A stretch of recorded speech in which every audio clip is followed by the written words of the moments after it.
नमस्ते, सत श्री अकाल, आदाब। मैं advocate Harry life Portugal bye Harry की तरफ से आप सभी का स्वागत करता हूं। दोस्तों, बायोमेट्रिक होगी आपकी या हो गई होगी, आपको कोई भी तरीके का फाल्टा नहीं आया हुआ है, कार्ड के लिए इंतजार कर रहे हो, मैं सभी उन लोगों से रिक्वेस्ट करूंगा कि आप कोई भी इंडियन, बांग्लादेशी, नेपाली, पाकिस्तानी भाई जितने भी लोग हैं, आपकी जो पीसीसी होती है, जैसे पाकिस्तान वालों के लिए, जो अपने पाकिस्तान के भाई हैं उन लोगों के लिए मैं बोलूंगा, आपकी पीसीसी डिस्ट्रिक्ट की बनती है, वो आप नई बनवा के रख ले अपने पास। और एक एम्बेसी से डिक्लेरेशन मिलता है कि हमारी कोई नेशनल पीसीसी नहीं होती है, वो डिक्लेरेशन लेके आपके पास रख दें।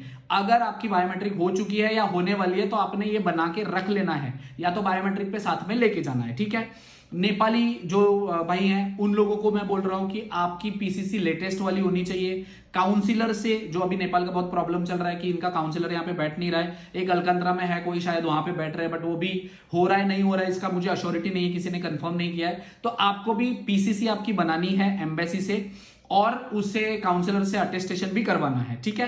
थर्ड, जो बांग्लादेशी लोग हैं उनकी भी एम्बेसी से पीसीसी चाहिए और उनका एपोस्टाइल भी चाहिए। और खास करके अपने इंडियन भाई लोग, जितने भी लोग हैं, जिन लोगों के बायोमेट्रिक हो चुके हैं, फ्यूचर में होने वाले हैं, या कार्ड के लिए इंतजार कर रहे हो, फालते के लिए इंतजार कर रहे हो, अपनी इंडिया की पीसीसी जो नेशनल पीसीसी होती है, नेशनल पीसीसी मतलब हम सभी लोग सबमिट करते हैं अपनी डिस्ट्रिक्ट की पीसीसी, सुपरिटेंडेंट ऑफ पुलिस की पीसीसी।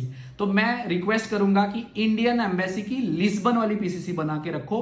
लिस्बन में कई लोगों को एम्बेसी का भी क्लेरिफिकेशन नहीं है, मैं आपको बताता हूं। जैसे मैं अभी फालते में बताता हूं, सर आपकी इंडियन एम्बेसी की पीसीसी मांगी है, तो कहती है सर इंडियन वाले या लिस्बन वाली। तो देखो, सबसे पहले पीसीसी जो है ना वो दो तरीके से बनती है। एक, रीजनल पासपोर्ट ऑफिस से बनती है आपकी पीसीसी, जो जहां से आप पासपोर्ट अप्लाई करते हो उस रीजनल पासपोर्ट ऑफिस से पीसीसी बनती है, ठीक है। वो पीसीसी जब तक आप प्रेजेंट नहीं होते उनके सामने तब तक वो नहीं बनती, तो ये ऑप्शन खत्म। जो लोग आउट ऑफ कंट्री रहते हैं, इंडिया से बाहर, तो हर कंट्री में इंडिया की एक एम्बेसी होती है, जैसे हमारे पास लिस्बन वाली है, वो इंडियन एम्बेसी की लिस्बन वाली पीसीसी, मतलब लिस्बन में जो एम्बेसी है इंडिया की, वहां की पीसीसी चाहिए, वहां से आपको बनवानी होती है। उसे इंडिया में पटियाला हाउस में या चंडीगढ़ में, जहां से भी हम कर सकते हैं, दिल्ली में होता है ministry of foreign external affairs, उन लोगों से मोफा की अटेस्टेशन करनी होती है। एक पिंक कलर का स्टिकर आता है, वो स्टिकर लगवाना होता है, उसे बोलते हैं एपोस्टाइल करना। एपोस्टाइल करवा के अपने पास रखना होता है, और ट्रांसलेट करना भी कंपलसरी होता है। और सॉरी, ये आपको करके रखने की जरूरत है। कई लोग जब आपको फाल्टा आता है तब शुरू करते हैं कि सर जी हम अभी कर रहे हैं, अभी हमारे पास टाइम चाहिए, बढ़ने के लिए टाइम चाहिए। देखो, पुर्तगाल को बहुत लोग माड़ा बोलते हैं कि सर हम आए हैं, इतने टैक्सेस दे रहे हैं, हमको मिल नहीं रहा है। तो सबसे पहली बात, आपको पता है कि आपने सुपरिटेंडेंट ऑफ पुलिस की दी है, हो सकता है कि वो एक्सेप्ट करे, हो सकता है 1% चांसेस है कि वो इंडियन एम्बेसी की लिस्बन वाली पीसीसी मांग ले। तो सर आप पहले से ही बनवा के रख लो, क्योंकि टाइम पर आप करते हो तो पहले तो आप बायोमेट्रिक पे नहीं जाते हम लोग। सर सारे डॉक्यूमेंट पूरे नहीं तो बायोमेट्रिक आगे बढ़ानी है हमको, बायोमेट्रिक आगे बढ़ाते हैं, जैसे तैसे बायोमेट्रिक होते हैं, तो फाल्टा जब आता है तब वापिस से हम टाइम एक्सटेंशन लेते हैं। सर टाइम एक्सटेंशन लेना है क्योंकि हमारे पास ये डॉक्यूमेंट नहीं है, तो ऐसे करके हम खुद ही तो लेट कर रहे हैं।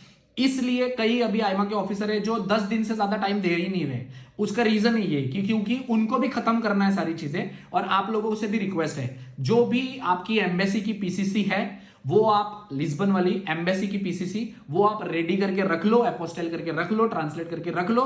हो सकता है कल को मांगे आप सबमिट कर देना, ठीक है। रेस्ट, अगर आपको इस रिलेटेड कोई भी इंफॉर्मेशन या गाइडेंस चाहिए होगी तो वीडियो के नीचे आप कमेंट कर सकते हैं। Thank you so much.